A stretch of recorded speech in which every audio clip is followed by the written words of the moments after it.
I'ma blow up. Yeah.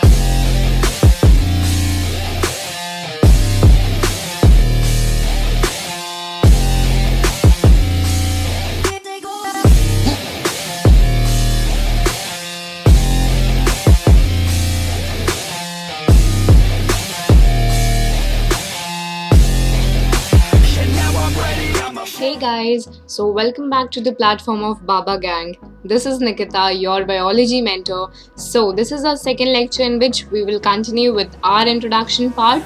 We were done with two topics, nutrition and second is the respiration. Now we will continue with some more topics. So starting from here, in the case of single-celled organism, there is no specific organs for taking in food, exchange of gases or removal. It basically says that जैसे example ले लो, हम complex organisms हैं, ठीक है, multi cellular organisms हैं, हमारा हर process digestion हुआ, respiration हुआ, एक्सक्रीशन हुआ, सबके लिए कोई ना कोई स्पेसिफिक ऑर्गन्स हैं. लेकिन अगर हम सिंगल सेल ऑर्गेनिज्म की बात कंसिडर करें तो क्या उनमें स्पेसिफिक ऑर्गेनिजम्स हैं? नहीं होते. उनका सब कुछ कौन करता है? सब कुछ उनका डाइजेशन हुआ, रेस्पिरेशन, हर एक्टिविटी एक ही सेल में होती है. अगर हम यहाँ पे अमीबा का एग्जाम्पल लें तो अमीबा क्या है? एक सिंगल सेल ऑर्गेनिज्म है ना. तो इसमें आपको बस एक न्यूक्लियस दिखेगा, बीच में कोई वैक्यूल दिख जाएगा, सेल ऑर्गेनल्स दिखेंगे, क्योंकि एक सेल में तो ऑर्गेनल्स प्रेजेंट होंगे ही, नो डाउट. 9th स्टैंडर्ड में पढ़ा है ना सेल ऑर्गेनल्स. ओके. तो सिंगल सेल में कोई भी स्पेसिफिक ऑर्गन्स नहीं होते हैं किसी भी स्पेसिफिक फंक्शन के लिए, और जो एंटायर सरफेस है सिंगल सेल का वो एनवायरनमेंट के डायरेक्ट कांटेक्ट में. अब इसका मतलब क्या है? देखो यहाँ पे मैंने एक अमीबा बनाया है, तो यहाँ पे आप देख सकते हो कि इसका जो सरफेस एरिया हम कंसिडर करेंगे वो पूरा सरफेस एरिया डायरेक्ट एनवायरनमेंट के कांटेक्ट में, ठीक है. तो अब ये जब रेस्पायर करेगा या फिर कोई भी रेस्पिरेशन कर रहा है सपोज, या फिर कोई भी अब्जॉर्प्शन कर रहा है, न्यूट्रिशन का हुआ, कोई भी चीज हुआ, अब्जॉर्प्शन हुआ, इनहेलेशन हुआ, तो वो सब क्या है? डायरेक्ट इसके सेल में हो जाएगा, क्योंकि एक ही सेल है. एक सेल खुद के लिए अपना हर काम करेगा, तो इसके सारे सेल की जो भी रिक्वायरमेंट है वो सब कुछ पूरी हो जाएंगी इसकी सिंपल डिफ्यूजन से. लेकिन अगर हम अपनी बात करें तो हम लोग क्या है? कॉम्प्लेक्स ऑर्गेनिज्म है. अगर सपोज करो हम स्किन से रेस्पायर भी कर रहे हैं, तो सपोज करो यहाँ रेस्पिरेशन हुआ, सिंपल डिफ्यूजन हुआ, तो मेरा तो सिर्फ स्किन ही रेस्पायर कर पाएगा. मेरे स्टमक के ऑर्गन्स के जो सेल्स हैं या फिर लंग्स के जो सेल्स हैं उन्हें कैसे ऑक्सीजन मिलेगा या फिर न्यूट्रिशन मिलेगा अगर मैं सिंपल डिफ्यूजन से करूं? तो इसके वजह से हमारा हर बॉडी का सेल, हमारे बॉडी का हर एक सेल बाहर के एनवायरनमेंट के कांटेक्ट में नहीं है, तो ऑक्सीजन और फूड तो सारे सेल्स को चाहिए, है ना. तो इसीलिए हमारी बॉडी जो कॉम्प्लेक्स बॉडी है वो सिंपल डिफ्यूजन से अपना काम नहीं कर पाएगी. We have seen previously in multicellular organisms, various body parts have specialized in the functions they perform. तो बहुत सारे बॉडी पार्ट्स होते हैं. अगर हम मल्टीसेलर की बात करें तो रेस्पिरेशन के लिए पूरी रेस्पिरेटरी सिस्टम है जो कि डाइजेशन नहीं करेगी, डाइजेशन के लिए अलग डाइजेस्टिव सिस्टम है, एक्सक्रीशन के लिए एक्सक्रीटरी सिस्टम है, रिप्रोडक्शन के लिए रिप्रोडक्टरी सिस्टम है. तो वही चीज यहाँ पे बोला है. अब अगर हमें फूड और ऑक्सीजन चाहिए तो उसके लिए भी स्पेशलाइज्ड टिश्यूज है हमारे पास. फूड क्या है? न्यूट्रिशन हो गया, रेस्पिरेशन हो गया, है ना हमारे पास स्पेशलाइज्ड टिश्यूज. यस, क्या है? Respiratory organs and digestive organs. तो अगर एक फूड एंड ऑक्सीजन अब हम ले रहे हैं, तो अगर सपोज करो हम इनहेलेशन कर रहे हैं, तो जब हम इनहेलेशन करते हैं बॉडी को तो ऑक्सीजन चाहिए और कुछ गैसेस चाहिए. जो भी हमारे एनवायरनमेंट में प्रेजेंट है वो सब कुछ हमारे अंदर जाता है, जो हमें नहीं भी चाहिए वो सब भी जाता है. लेकिन जब हम इनहेलेशन करते हैं तो वो गैस जाके हमारे लंग्स में रुकता है. खाना खाते हैं तो वो खाना जाके हमारे स्टमक में रुकता है. तो बाकी सेल्स को कैसे मिलेगा? स्टमक के सेल्स को मिल गया. ऑक्सीजन चाहिए तो लंग्स के सेल्स को मिल गया. लेकिन वो फूड, वो ऑक्सीजन बाकी बॉडी को भी तो चाहिए, बाकी के सेल्स को भी चाहिए. तो उसके लिए हमारे पास ट्रांसपोर्टेशन सिस्टम है. यहाँ पे मैंने स्टमक मारा, इसके लिए ट्रांसपोर्टेशन सिस्टम हमारे बॉडी के हर एक सेल के पास फूड और ऑक्सीजन पहुंचाता है. ठीक है. अब अगर हम केमिकल रिएक्शंस की बात करें तो बॉडी में अगर हमारे कोई भी केमिकल रिएक्शन चल रहा है तो आपने 9th स्टैंडर्ड में पढ़ा होगा, सेल्स के फंक्शंस पढ़े हैं। सेल में ऑर्गेनल्स होते हैं, तो वो जब रिएक्शन करते हैं, उनको कुछ भी चीज बनानी होती है, सिंथेसिस करनी होती है, तो वो रिएक्शन करेंगे। और यूज क्या होता है? कार्बन। मतलब मेजॉरिटी चीजों में कार्बन प्रेजेंट है, तो कार्बन और ऑक्सीजन यूज होगा, रिएक्शन होगी, तो उसमें उस रिएक्शन में जो प्रोडक्ट मिला वो तो हमारी बॉडी यूज कर लेगी। लेकिन जरूरी नहीं है कि हर रिएक्शन में हमें यूजफुल प्रोडक्ट ही मिले, कुछ वेस्ट मटेरियल भी हमें मिलती हैं। तो वो वेस्ट मटेरियल कभी कभार बहुत हार्मफुल भी होती है बॉडी के लिए, इसलिए उसे हमें रिमूव करना पड़ता है, जिसके लिए हम एक्सक्रीशन करते हैं। ठीक है, तो एक्सक्रीशन हो गया, तो ये भी एक लाइफ प्रोसेस में इंक्लूड हो गया, राइट।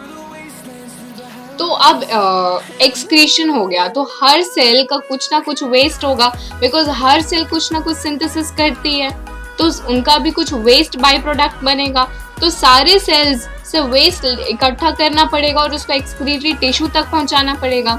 तो वही चीज यहाँ लिखी है कि स्पेशल टिश्यू है एक्सक्रीशन के लिए, बिकॉज ट्रांसपोर्टेशन सिस्टम यहाँ भी जरूरी है। हर सेल से वेस्ट लेकर एक्सक्रीटरी टिश्यू को देना और फिर एक्सक्रीशन करवाना। तो ये ट्रांसपोर्टेशन सिस्टम का काम है कि वो पूरी बॉडी के सेल से सारे वेस्ट को इकट्ठा करेगा, एक्सक्रीटरी टिश्यू को जाके दे देगा। ठीक है, अब यहाँ पे जो क्वेश्चंस हैं आपको वो देख लेते हैं एक बार। डिफ्यूजन इनसफिशिएंट क्यों है oxygen requirement for multicellular organisms in humans? मतलब हमारी बॉडी मल्टीसेलुलर है, तो हमारे लिए डिफ्यूजन इनसफिशिएंट क्यों है? मैंने अभी बताया थोड़ी देर पहले कि हमारे बॉडी का हर एक सेल एनवायरनमेंट के कांटेक्ट में नहीं है। इसी के वजह से जो भी अगर हम रेस्पायर कर रहे हैं तो वो अगर सिंपल डिफ्यूजन से करें तो सिर्फ अपर सरफेस को मिलेगा, अंदर वालों को नहीं मिलेगा। What criteria do we use to decide whether something is alive or not? तो हमने फर्स्ट में पढ़ा था कि मूवमेंट को हम क्राइटेरिया नहीं लेते हैं, बिकॉज बहुत सारे ऑर्गेनिज्म हैं जो बिल्कुल मूवमेंट शो नहीं करते, तो उनके जो लाइफ प्रोसेसेस हो रहे होते हैं उनके बेसिस पे हम किसी भी ऑर्गेनिज्म को डिफाइन करते हैं कि यस ये लिविंग है, ये नहीं है। What are outside raw materials used for an organism? Used by an organism? Food. हर चीज जो भी हमें चाहिए हम खाना के थ्रू लेते हैं, फूड के थ्रू लेते हैं। What processes would you consider essential for maintaining life? All the life processes, nutrition, respiration, excretion, reproduction, हर चीज जरूरी है।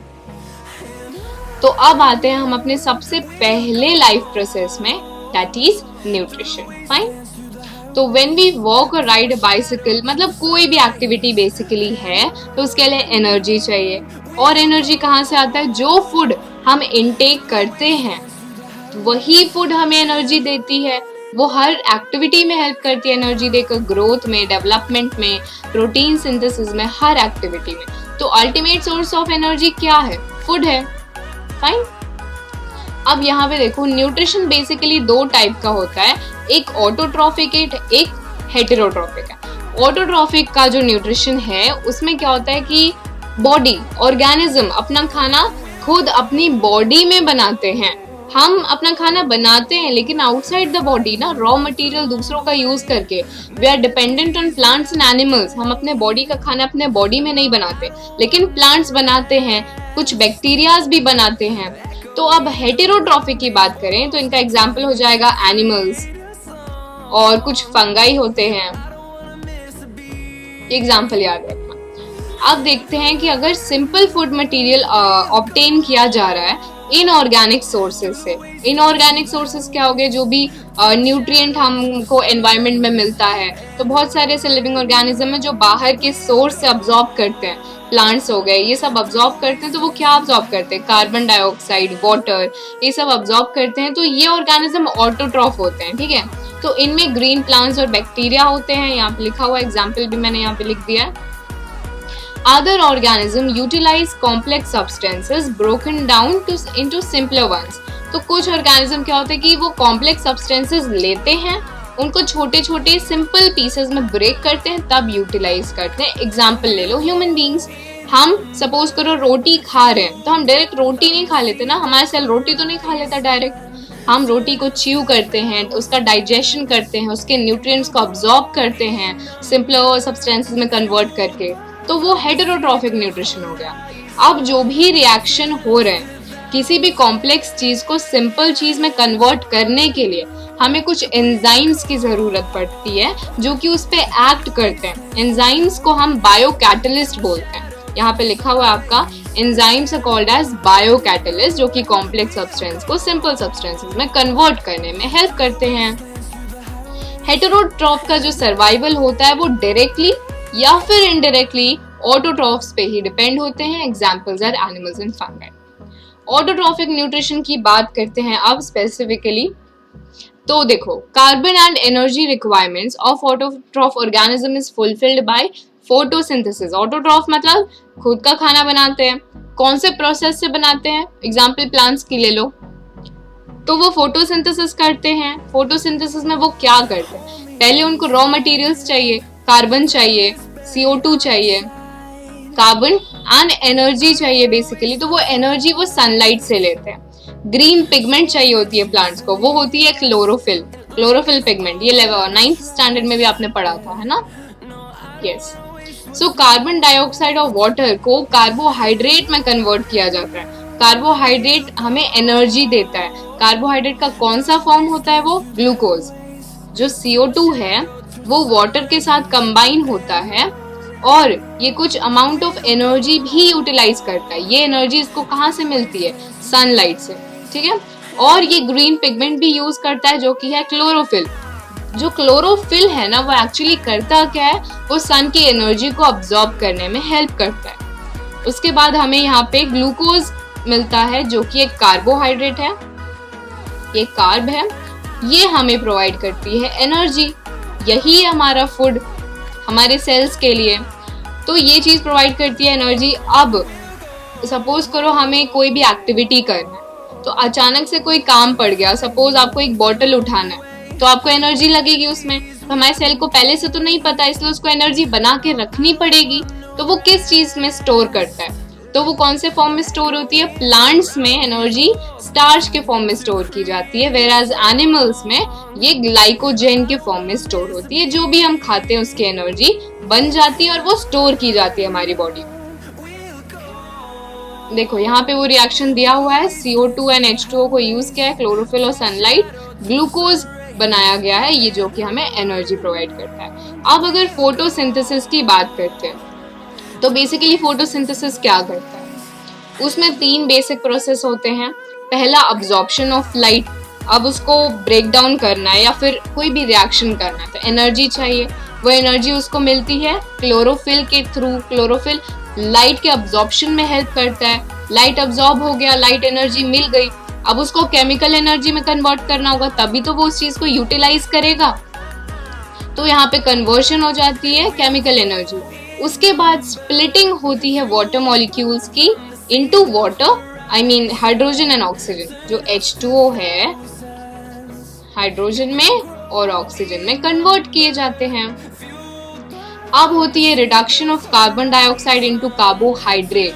वो इसलिए बोला गया है, रिडक्शन मतलब एडिशन ऑफ हाइड्रोजन या फिर रिमूवल ऑफ ऑक्सीजन को रिडक्शन बोलते हैं। लिख लो इस चीज को नोट बना के, एडिशन ऑफ हाइड्रोजन को रिडक्शन बोलते हैं या फिर removal of oxygen is called reduction and vice versa for oxidation. तो अब कार्बन डाइऑक्साइड है, जब हम इसमें हाइड्रोजन का कोई भी चीज ऐड करेंगे तो इसमें रिडक्शन हो रहा है ना।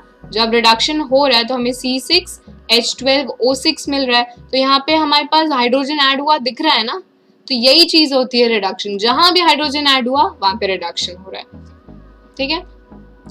अब देखा जाए डेजर्ट के प्लांट्स में जो फोटोसिंथेसिस होती है वो थोड़ी अलग होती है, बिकॉज डेजर्ट प्लांट्स क्या करते हैं कि वो रात में ही CO2 को अब्सॉर्ब कर लेते हैं और जब सुबह होती है तो उनका क्लोरोफिल लाइट एनर्जी को अब्सॉर्ब करने में हेल्प करता है। उसके बाद वो अपना खाना बनाते हैं during the day time.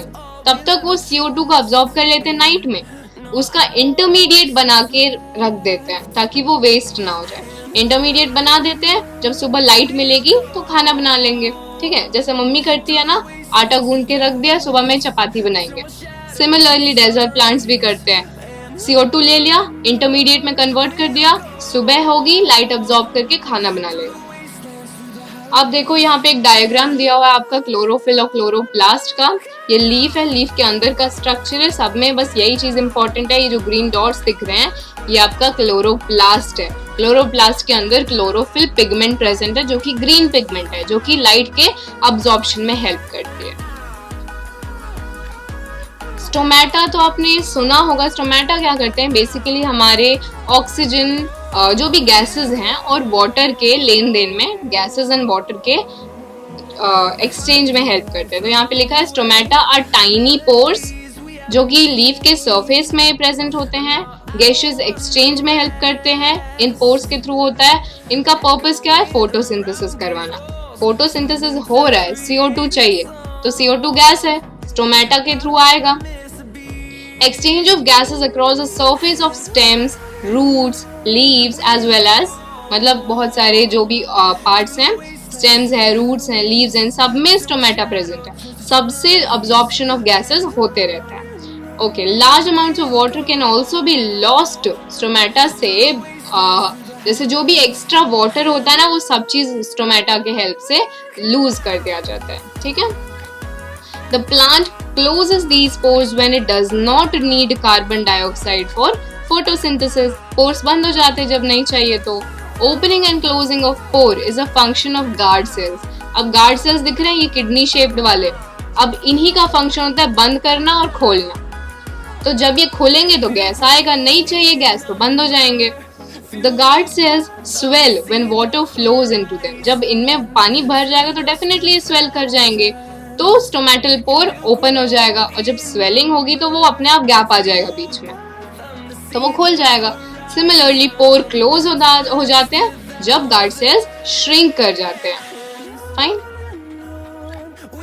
Okay, so water used in photosynthesis is taken up by the soil, from the soil, by the roots and terrestrial plants. जो भी पानी होता है, जैसे मैंने अभी बताया, स्टेम, रूट्स वगैरह सब पानी अब्सॉर्ब करते हैं, तो रूट्स भी पानी सॉइल से अब्सॉर्ब कर लेता है, और कुछ मिनरल्स भी अब्सॉर्ब करते हैं, such as nitrogen, phosphorus, iron, magnesium. ये इंपॉर्टेंट है, मिनरल कौन से अब्सॉर्ब करते हैं वो ये याद रखना। नाइट्रोजन जो एलिमेंट है वो एक और चीज में हेल्प करता है, वो क्या करता है, प्रोटीन की सिंथेसिस में, और भी कुछ अदर कंपाउंड्स होते हैं जो कि सिंथेसिस में हेल्प करते हैं। ठीक है। सो आई होप इतना सब कुछ क्लियर है। हेटेरोट्रॉफिक न्यूट्रिशन हम नेक्स्ट लेक्चर में करेंगे। I hope you enjoyed the lecture and हर चीज क्लियर है। सो आई होप गाइज सब चीज समझ आए, कॉन्सेप्ट समझ आना इम्पोर्टेंट है बस। Thank you for watching my lecture.